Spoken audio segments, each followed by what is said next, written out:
Titans-Seahawks joint practice day number 2. We're going to recap that and look ahead a little bit to Saturday's preseason week 2 game between the Titans and the Seahawks. This is the Music City Audible. Let's get to it. Welcome everyone to another episode of the Music City Audible podcast, brought to you by Broadway Sports Media in partnership with 440 Sports. I'm Justin Graver, and back with me today, Justin Melo. As promised, we are here to recap day 2 of Titans-Seahawks joint practices. I was joined by Tyler Rowland, the host of Locked On Titans at Tic Tac Titans on Twitter yesterday. Appreciate everyone for checking that episode out. So that was a day 1 recap. If you missed it, go back and check it out. Justin Melo, where the heck were you, man? Could have used your backup there. I really hope you guys weren't tuning in today hoping to see Tyler Rowland sitting in my seat once again. You know, that's only going to happen once where he gets to sit in my seat. In fact, I watched it last night, late at night when you put it out, and I chuckled immediately when you introduced him, however you pronounced his last name. I immediately said, there is no way that's how that last name is pronounced. Have you never read a name before? I'm like, what are you, 2? Did you sound it out? Tyler Rowland? I'm like, it's definitely Rowland. I said Rowland. Tyler Rowland. And I was kind of glad he corrected you because I'm like, there's no way that's how it's pronounced.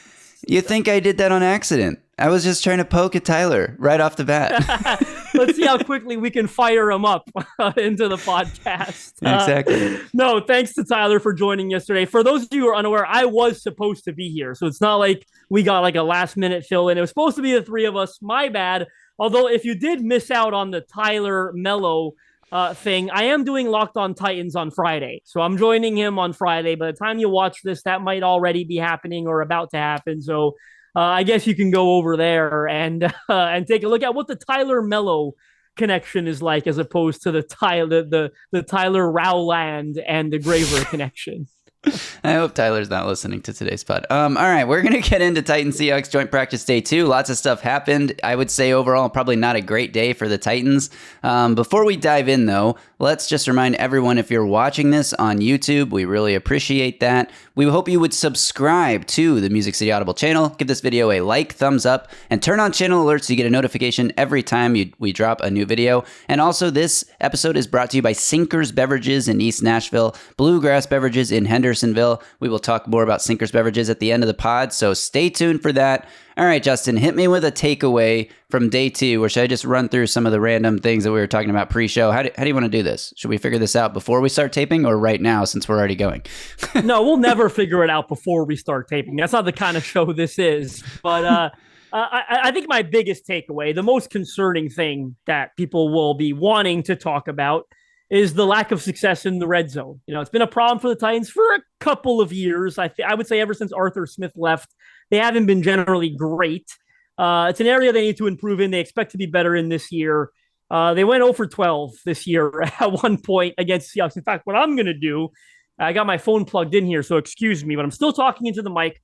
I got all the plays. A to Z Sports tweeted out they 0 for 12.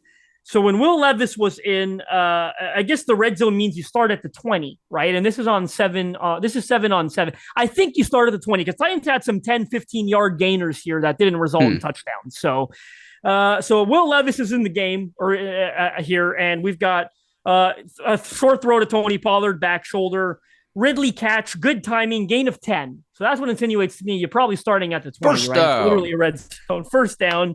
End zone interception going for Chig on the very next play by to Rick Woolen, who had a great string of practices, shut down Calvin Ridley on Wednesday, if you saw that. Tajay, I guess they get the ball back here. Tajay out for 4 yards and an incomplete to Ridley through his hands. That's the Will Levis string of plays here on the 0 for 12 red zone drive. Next up, Mason Rudolph comes in the game.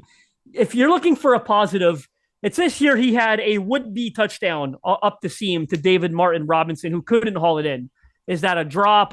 Whatever it is, I don't know, but 0 for 1, right? Then we get a short check down to Tajay Spears. Good play, so they claim. And then a double clutch throw to Jaquan Jackson. Rudolph brings it back, tries to hit Jackson, PBU by the Seahawks DB on the play, and then he misses Kinsey in the corner on the last play.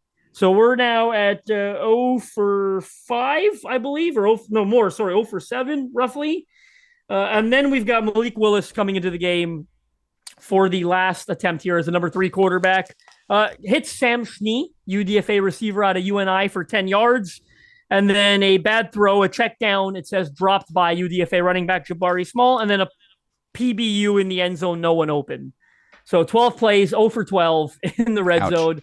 I mean, that's the kind of thing. The reason I bring it up is because, yes, it's joint practices. Look, they're going to get better from this, hopefully, right? That's what it's for. It's a learning experience. You kind of roll your eyebrows there. Are they? We'll see, I guess. But Graver's in a bad mood today. We'll see if they're going to get better from this or not. But I do think it's one of those things, without blowing it out of proportion, I imagine it's the kind of thing that will concern Brian Callahan, right? Because he's an offensive-minded head coach. He wants to hang his hat. Like, remember, you probably won't remember, our listeners won't remember, but or maybe I got to give him more credit. Maybe they will remember, but several weeks ago, he was asked about how he defines a good season. And I was shocked. The only thing he said, essentially, I'm paraphrasing, but we do have an article about it on Titans-Seahawks, but it's several weeks back. He said something along the lines of being good on offense. Like, it's so clear how important it is to him to be good on offense this year.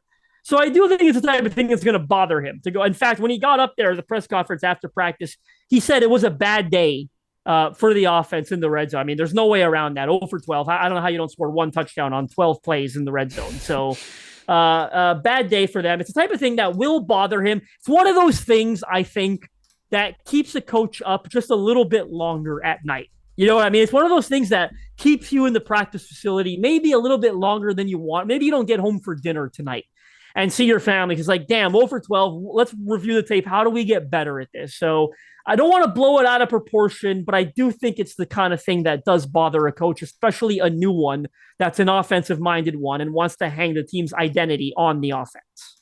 Yeah, I definitely think it's probably the most concerning thing, like you said, and the most notable thing that came out of that practice today, which is why we spent so long talking about it.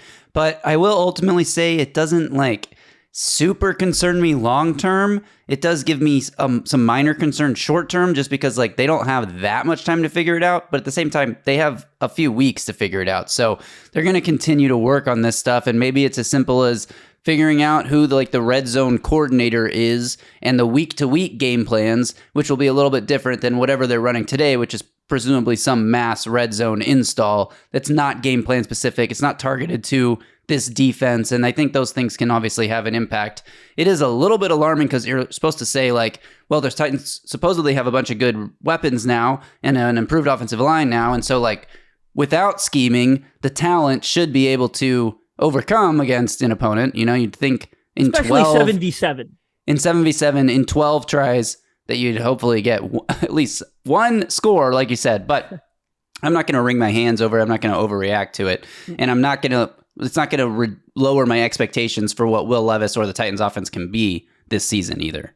Agreed. Maybe they got to remember when Tim Kelly was calling all the touchdowns?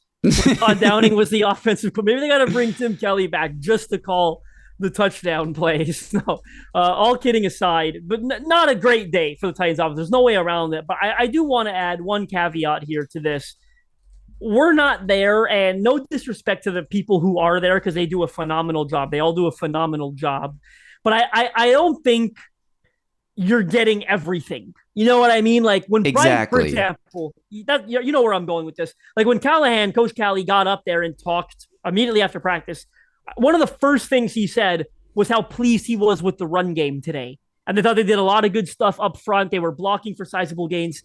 Did you see a lot of that on Twitter? I didn't see a lot of praise for you know what I mean? Like, it's not like, that might be one of those things that classifies, oh, I'm not watching that side of it, or boring, whatever, right? But my point is you're not getting everything. So there are a lot of good that probably happened. Like, you should read Jim Wyatt's observations every day. He does like 20 of them. There's a lot in there that doesn't make it to social media. Like Paul Kuharski tweeted hours after practice ended that the Rutgers UDFA tackle Isaiah Aiton had a good day, quite a good day, and expect to see him a lot on Saturday. I hadn't seen anyone else talk about Isaiah Aiton until 3 hours after practice ended, right? So there are a lot of things that will slip through the cracks, if you will, or don't make its way until after.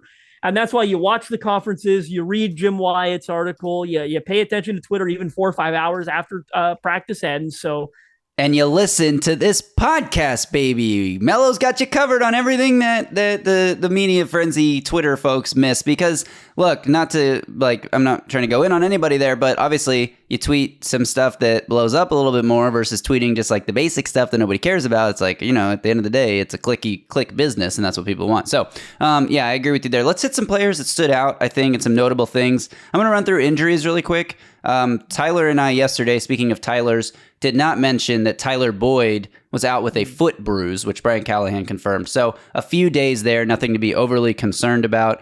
We did mention the cramps that happened yesterday. Traylon Burks and J.C. Latham both left practice briefly with cramps. They were back and fine today, so nothing to worry about long-term with those guys. Some other injuries, though, that are notable. Kyle Phillips out with a hamstring. What? Classic Kyle Phillips. I mean, what? That's never happened before. Classic Kyle Phillips. I think, this is sort of the story of his career. Is like when he's on the field, he can be productive. He knows how to get open, but he hasn't been able to stay healthy.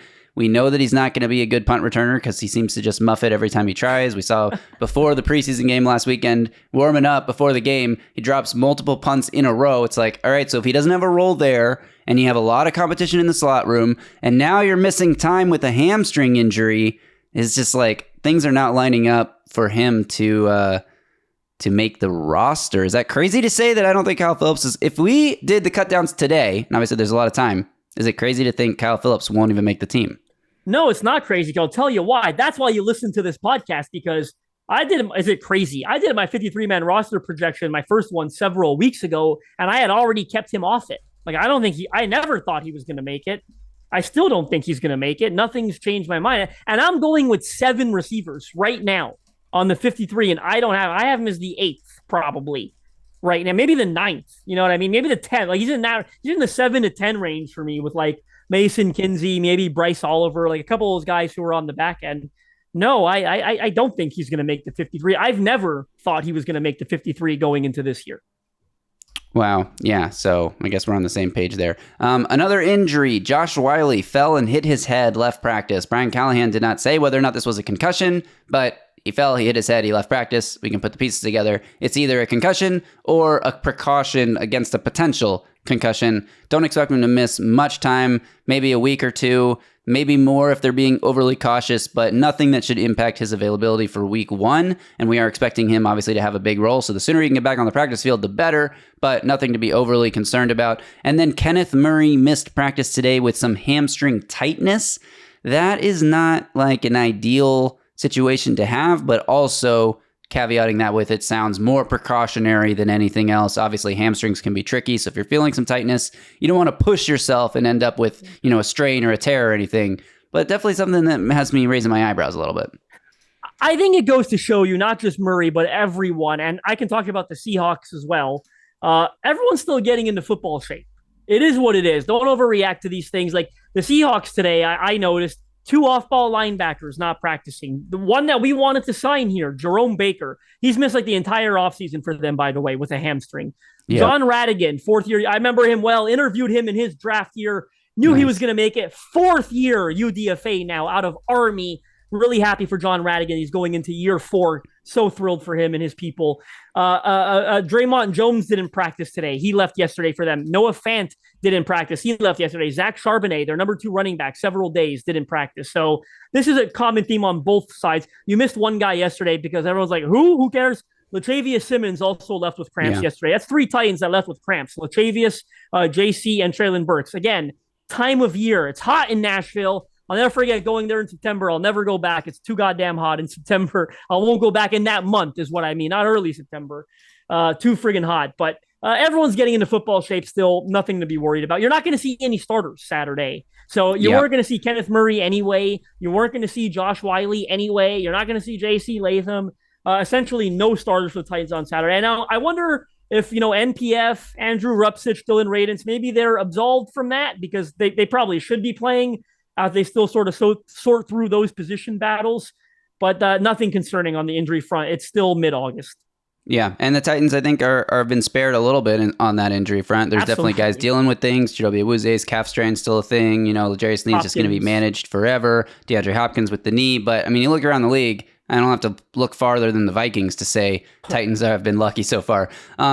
We mentioned Kenneth Murray missing practice. That opened the door for Otis Reese to get some run with the ones today. Now, that means Otis Reese is playing next to Jack Gibbons and not over Jack Gibbons, which I think after preseason week 1, everyone's like, we want him to play over Jack Gibbons. Now, I mean, that's kind of something to be watched, I guess, and maybe an overreaction to preseason week 1. But at the same time, Otis Reese getting some run with the ones, something that me and Tyler talked about yesterday. It's like with Jaquan Jackson getting run with the twos, you get the opportunity to play up a team and you play well, you make the most of it, you might get more opportunities. And it sounds like Otis Reese was not only out there with the ones today, but having a very good, productive day. Yeah, there was one play that made its way to Twitter where he shed a block real quickly and met Kenneth Walker. Again, that's the starting running back for the Seahawks in the backfield. Recorded a TFL, got Jamal Adams yelling, yeah, Otis, from the sidelines, apparently. And that's what he does. Same play against San Francisco, isn't it? Where he had the TFL. It's when that athleticism shines, it's quickly shedding a block, getting into the backfield and making a play. He can fly around sideline to sideline when things are going well. So big day for him. A couple other guys I want to highlight, young ascending defenders, if you will. Who's his competition if they're looking to replace Jack Gibbons, It's Chance Campbell. I combined their two names there. It's Chance Campbell, who was the defensive MVP of the first preseason game against San Francisco. Team high 8 tackles, sack, interception. Go ahead. Game MVP, offense or defense. Not just defensive MVP, game MVP. Sounds like he had another pretty decent day today, although it didn't sound like he worked with the ones. But no. Shortly after Will Levis threw an interception, his second interception of practice was the first play in a 2-minute drill where Devon Witherspoon jumped the route. Devon Witherspoon, outstanding, 23 Pro Bowler as a rookie, jumped the route, picked it off. About a play or two later, Chance Campbell gets the ball back for the offense with an interception of his own. Sounds like he jumped the route in the middle of the field. Sam Howell was the quarterback, the number 2 for Seattle, threw a league-high 21 interceptions last year, so he's no stranger to that. But shout out to Chance Campbell. He made another play. I bet he plays a lot on Saturday again, especially without. But Gibbons should play. I don't care what anyone says. Like, I'm not, Murray shouldn't play, but Gibbons should. We'll see how they decide to handle the reps at off-ball linebacker. The other guy I wanted to quickly highlight, don't have a lot for you, but it's Jalen Harrell, 7th-round pass rusher out of Michigan. He's popped a lot in training camp. Brian Callahan's talked about how excited he is about him. Here nor there against San Francisco, right? Little bit, but not quite making the splash plays they hoped he would make in his first in-game action. But today, he did have a critical sack on a 2-minute drill. And I think somewhat notably, was working with the twos with Rashad Weaver. I consider that notable because we know it's Arden Key when he's not suspended and Harold Landry with the ones. I think it's notable that Harold's with the twos ahead of Shane Ray and Thomas Rush. And I guess Caleb Murphy to a degree, but somewhat notable there for Jalen Harrell. Yeah, Shane Ray, by the way, we didn't mention this, was playing in the fourth quarter of that preseason game. So definitely have to wonder about his standing on the roster as a guy who hasn't played football in a long time, did a tryout. American football. He played up here in Toronto, right down the street for 2 years. So watch the tone. Everyone cares about the CFL. So definitely interesting that Jalen Harrell's getting some higher run. And like you said, if Arden Key ends up getting suspended, which, by the way, every day that goes by where we don't hear anything further about the suspension, at least makes me question if it's real. Now, I'll continue to just pretend it is real. But at some point, we're going to have some resolution on this, official resolution. Maybe the Arden Key suspension is the friends we made along the way. And it was metaphorical this whole time. Maybe it's just... We'll see, I guess. Yeah, that sounds more accurate based on what's happened. So, yes, a couple notes from one-on-ones. We had, obviously, wide receiver DB one-on-ones. And, you and me have talked about this a few weeks back when we were talking about training camp storylines for the Titans, was it's going to be really fun to get these Seahawks in here with one-on-ones and do, DK Metcalf against the Titans' young DBs. And we were hoping to see Chidobe Awuzie and L'Jarius Sneed. So now it's more like, what? Can Jarvis Brownlee Jr. hang with DK Metcalf? And he did get beat by him in one-on-ones. But Calvin Ridley yesterday had trouble with Tariq Woolen. Today it was more of a back and forth affair. He was held in check on one rep, and then he got him on another rep. Treylon Burks continues to light up one-on-ones, though. We talked about what he did yesterday. Today he had another, it was red zone one-on-ones, I should clarify. A lot of red zone work today. 7-on-7 that you mentioned. The one-on-ones were also red zone work. Treylon Burks, nice touchdown through contact. The holding flag comes out on the defensive back, and Burks goes up and makes the catch anyway. That was nice. Jaquan Jackson roasted somebody in a one-on-one again, just like he did with 2 long touchdowns yesterday. And Nick Westbrook-Akina, the people who tweeted this call it an Allen Iverson crossover move. He shook the defender out of his shoes on that one. So NWI inevitability is still there. Nice stuff from the offense one-on-ones. And I also want to talk about Jeffrey Simmons, but unless you want to comment on those receivers. Mason Kinsey had a couple good one-on-ones as well. Who cares, no surprise. Dude. He seems to always shine in one-on-one. So it's an evergreen tweet. Mason Kinsey gets open, catches the football in one-on-ones. Yeah, but again, come on. We talked about this yesterday, Tyler and I. He's a practice squad level guy at the NFL at the end of the day. So Jeffrey Simmons threw an offensive lineman to the ground and yelled at the Seahawks sideline, "Get this man some help. He can't block me." So that's great to see Jeffrey Simmons getting in. Didn't see him in the preseason game, so we are all wondering, can he take an even bigger step forward this season and become truly one of the best defensive players in the league and capitalize on that potential and be more consistent? Because we saw all those 3-sack games pop up, but then he's had some I don't know what to call them, disappointing ends to the season, sort of tail offs when it comes to the ends of seasons. For me, it's more about staying healthy with him, right? Yeah. Last year, he missed 5 games to end the year, and he only had 5.5 sacks. It was the lowest he's had in the last 3 years. So I don't think people talk about it enough. And look, if they were better last year, I think he probably would have come back. There was a strong indication that he was sitting because the season was over towards the end of it, but I'd really like to see him play a 16, 17 game season this year and have 8 sacks, because I think that 8, 9, 10 sacks, that's the player he is, right? An 8 to 10 sack guy. So for me, it's more about injuries, I think, and staying on the field than it is, actual on-field performance. Yeah. So anyway, nice to see him dominating another team's offensive line in those one-on-ones. Anything else from this practice that stood out to you, or should we talk very briefly about preseason week 2? Another example of not everything makes its way to your timeline. We had a good friend of the show. I won't reveal a source, but a good friend of the show tell us that UDFA safety Keaton Ellis had made a couple plays in practice today as well. He had great coverage on a tight end that led to a sack for TK McClendon Jr., who, by the way, I think's got an underrated chance to make this 53. I think a lot of people are writing him off. Came in last year, played pretty decently. So TK McClendon Jr. with a coverage sack, of you will, after Keaton Ellis had good coverage on a tight end. And then he also made a great TFL, we were told, Keaton Ellis, on a jet sweep, I believe it was. He fired into the backfield, made a tackle. Probably a guy you'll see play a lot on Saturday. And that perfectly transitions us to the preseason game that you want to talk about.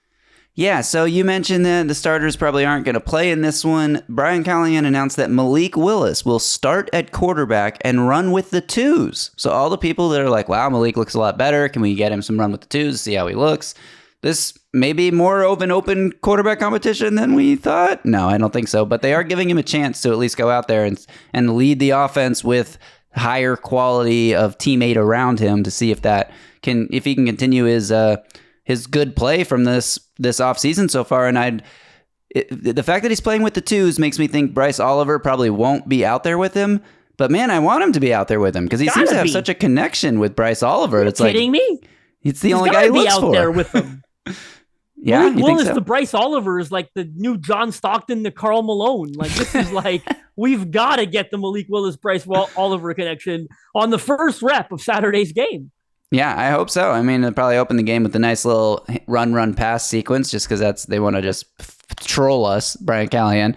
But yeah, hopefully that he gets some run and gets involved because, we talked about it yesterday, but he's got some potential to be one of the darling guys that Titans fans fall in love with if he continues to make plays. And especially if he does it in a preseason game and not just in a practice where fans don't get to see it.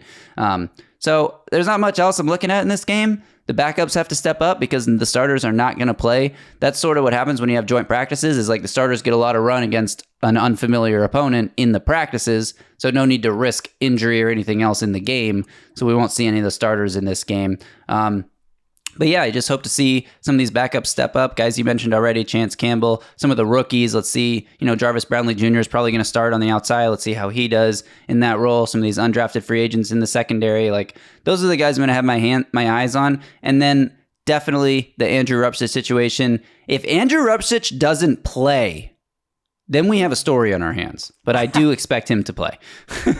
Yeah, I mean, do they even have enough guys for him not to play? I mean, I don't know.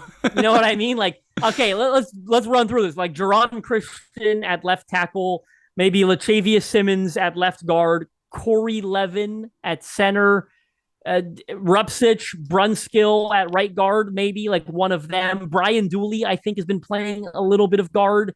Cole Spencer, will probably get a lot of run in this game. That's something to watch. Like, does Brunskill play? Because you've got Spencer and Simmons could play almost this whole game at guard, right? That would free up a Brunskill and a Rupcich not to play at all if Corey Levin's going to be the third team center, for example, or is the third, which he has been, right, is what I'm trying to say. So he might start this game.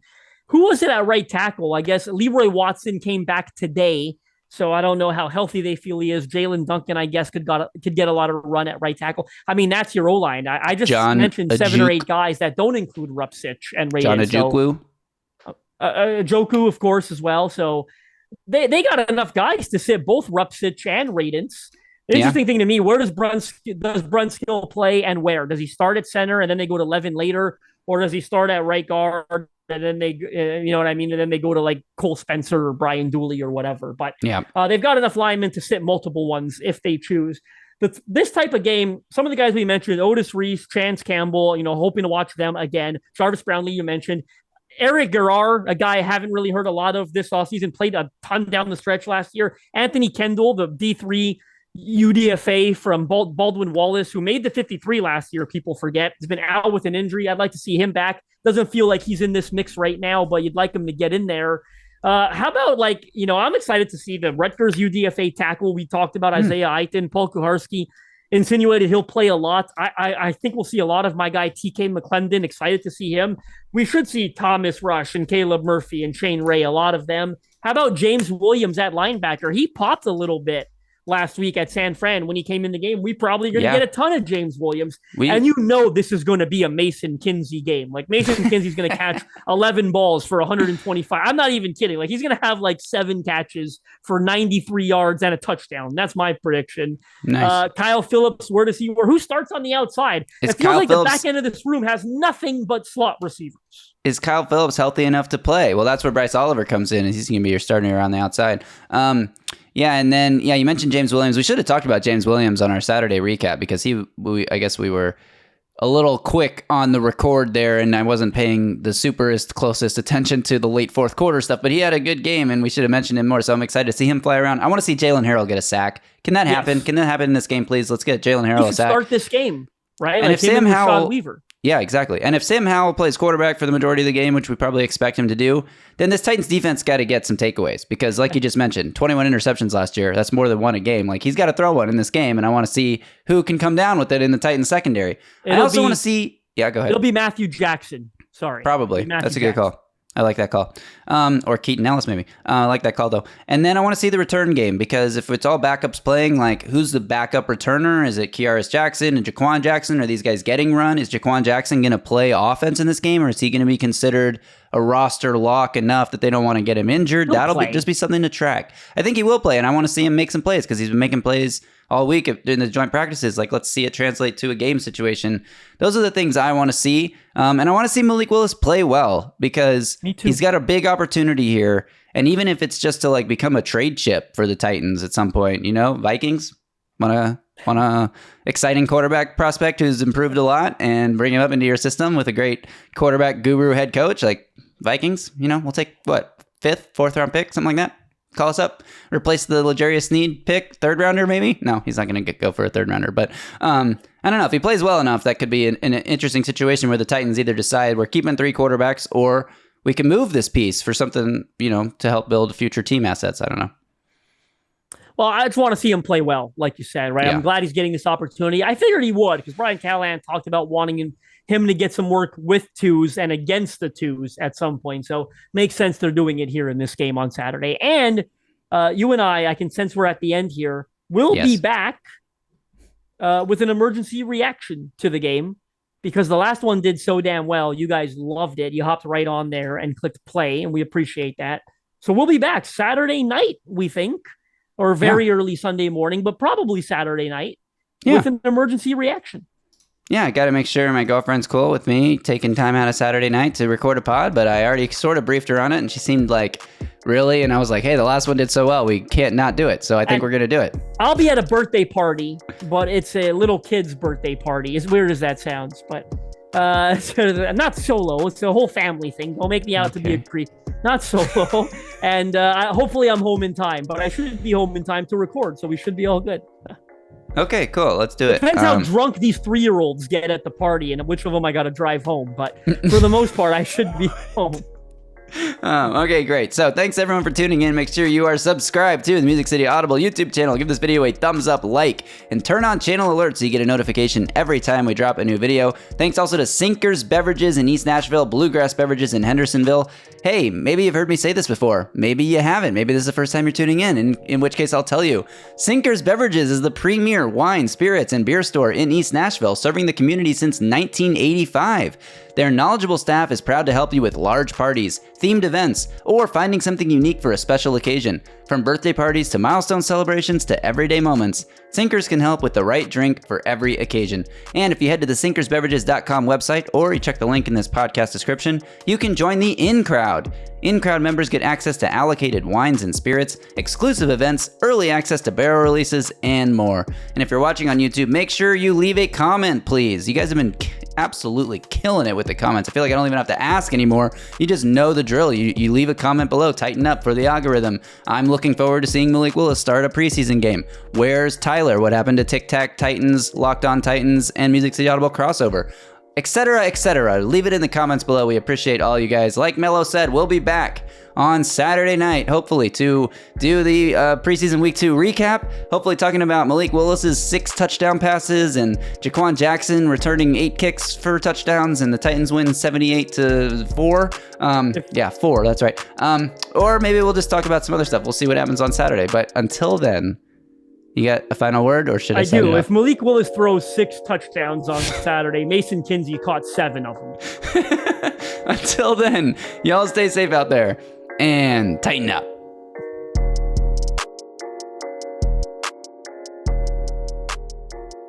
A Broadway sports media production.